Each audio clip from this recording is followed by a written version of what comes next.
Good morning, students.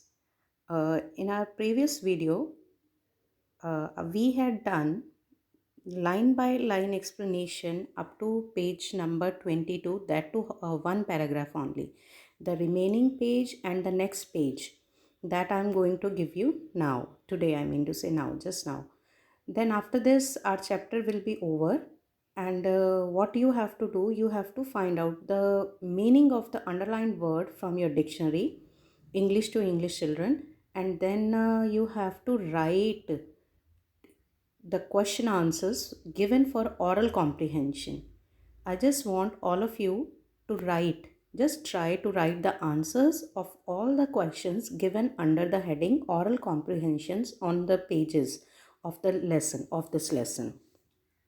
And once you write, then we'll see how to we can discuss those answers, or you can send me your answers so that I can go through and I'll let you know whether these are correct or not. And then I'll send you my extracts and I'll send you the questions which I want all of you to write in your notebooks.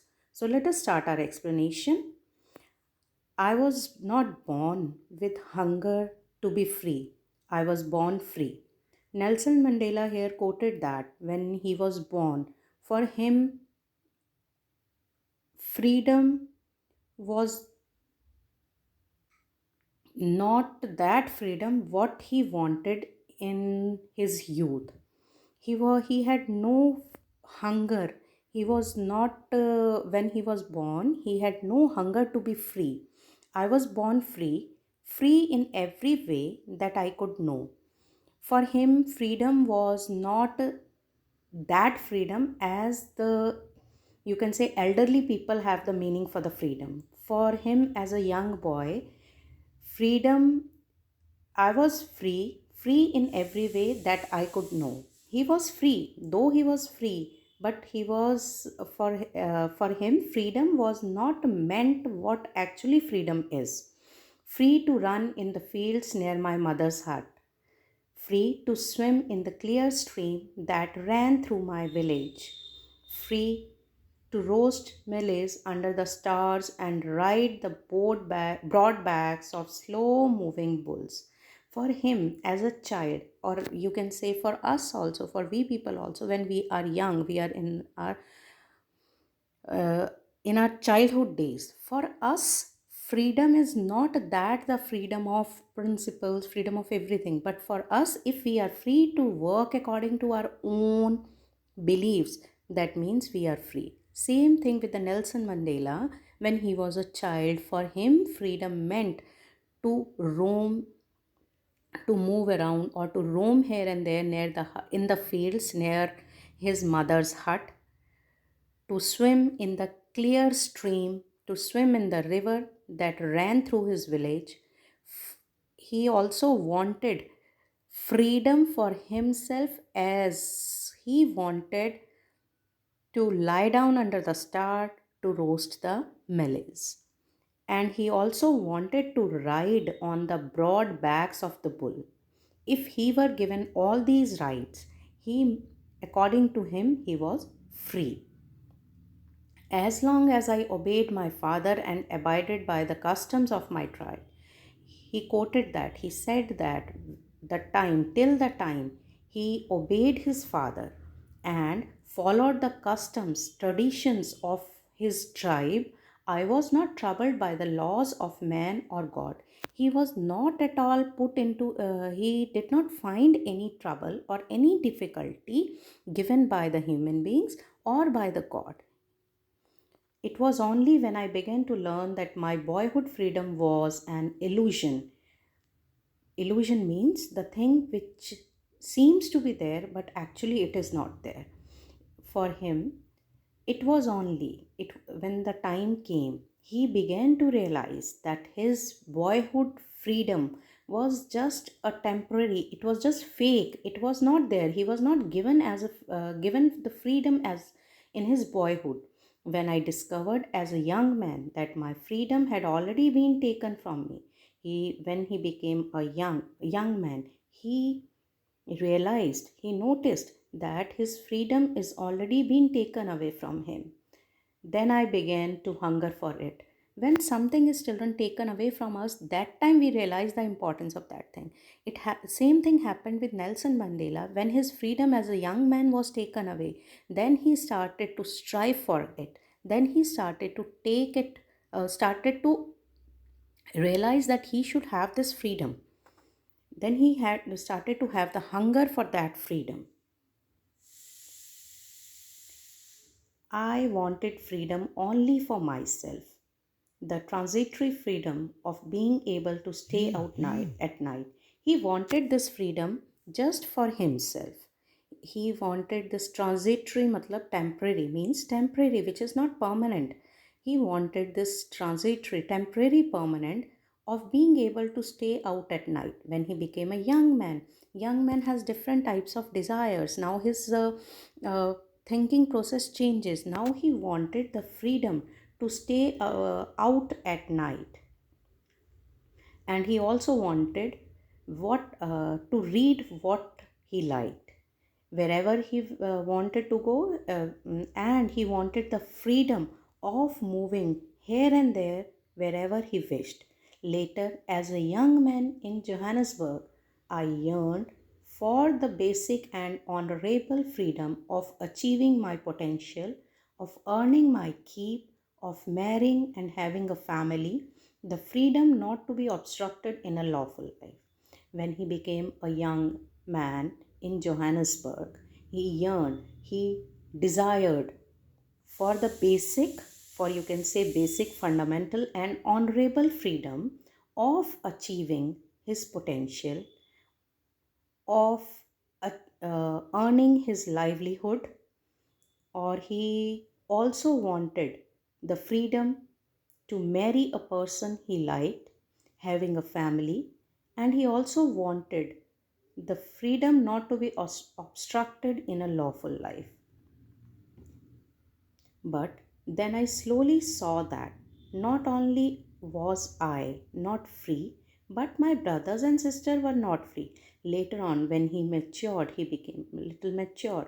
Then he realized that it was not only he whose freedom is curtailed or cut short or reduced, but the people around him, their freedom was also reduced.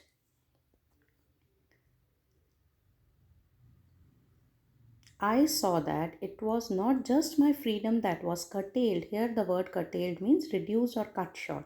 Not only his freedom was cut short, but the freedom of everyone who looked like him. That means the people of his tribe, or you can say community, their freedom was also curtailed or cut short. That is when I joined African National Congress. It was the time when he joined African National Congress. And that is when the hunger for my own freedom became greater hunger. And it was the time that his hunger for his own freedom became greater for the freedom of my people. Then he started to have a desire, he started to have a hunger for the freedom for himself and for his people. It was the desire for the freedom of my people to live their life with dignity and self respect that animated my life. He says that when he started to think about the freedom of his own and freedom of his people who were around him, those who wanted to live the life with dignity, with self respect, that changed, that animated his life, that brought a change, that gave a goal, that gave a focus to his life, that what he want to do in his life, that transformed a law abiding attorney to become a criminal. That hunger for the freedom of everyone changed Nelson Mandela from a law abiding person to a criminal. He became a law abiding person. He became a criminal from a law abiding person. Law abiding person means the one who follows the set norms or laws of the society. That forced a that turned a family loving husband into a man without home. That hunger for the freedom turned a family loving husband into a man, that changed a family loving husband to a man who lived without home, that forced a life loving man to live a life of a monk, that changed the person who loved his life, that hunger, that desire, that starvation for that freedom, the hunger for that freedom changed this man who loved his life very much to a man to a monk. You know, monk are sages, those who do not want anything in their life. They lead a simple life. They want spiritual enlightenment in their life. Those are called monks. I am no more virtuous or self sacrificing than the next man, but I found that I could not even enjoy the poor and limited freedoms I was allowed when I knew my people were not free. He said that he was no more virtuous and self sacrificing than a common people. Like a common people, he was also that much virtuous. Virtuous means the one who does good deeds. And self sacrificing, I think it's clear to you. What do you mean by self sacrificing? He was not more virtuous or more self sacrificing than a common man. He was also having the qualities of a common man only, but he found that he could not enjoy the poor and limited freedom. But he realized that the freedom given to their community was not enough. He could not live with those poor and limited freedoms.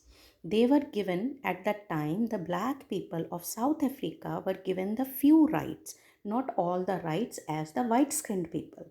So he said that he did not want to have a limited freedom.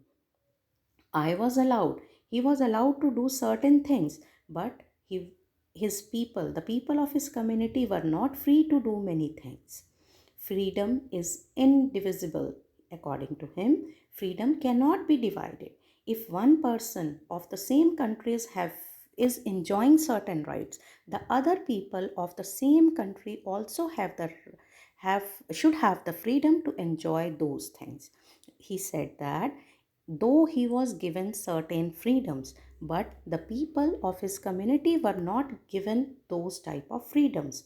And according to him, freedom is indivisible. Freedom cannot be divided according it cannot be divided, or it cannot be changed from person to person. The chains on any one of my people were the chains on all of them.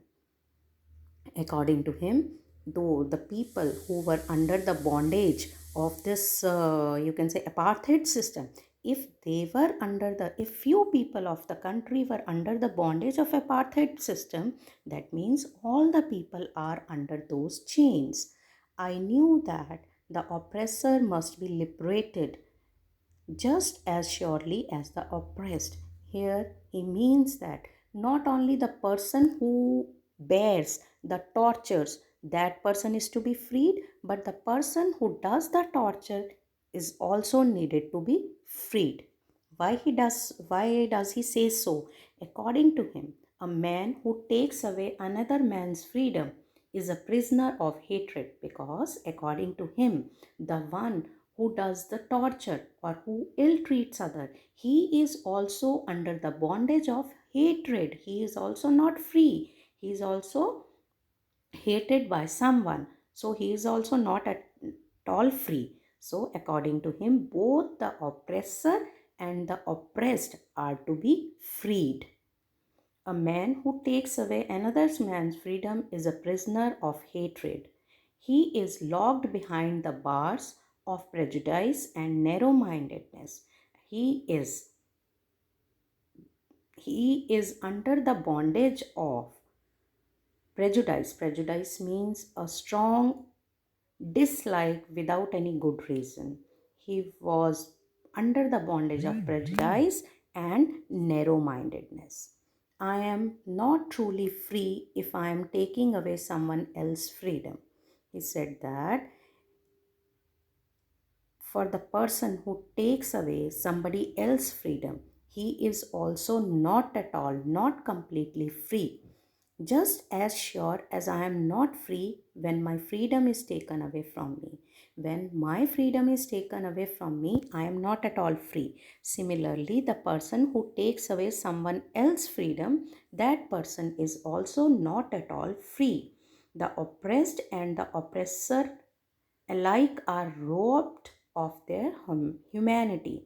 Both the one who ill treats other and the one who bears all those tortures or the or the wrong treatments, both the doer and the one who bearer, both are robbed of their humanity.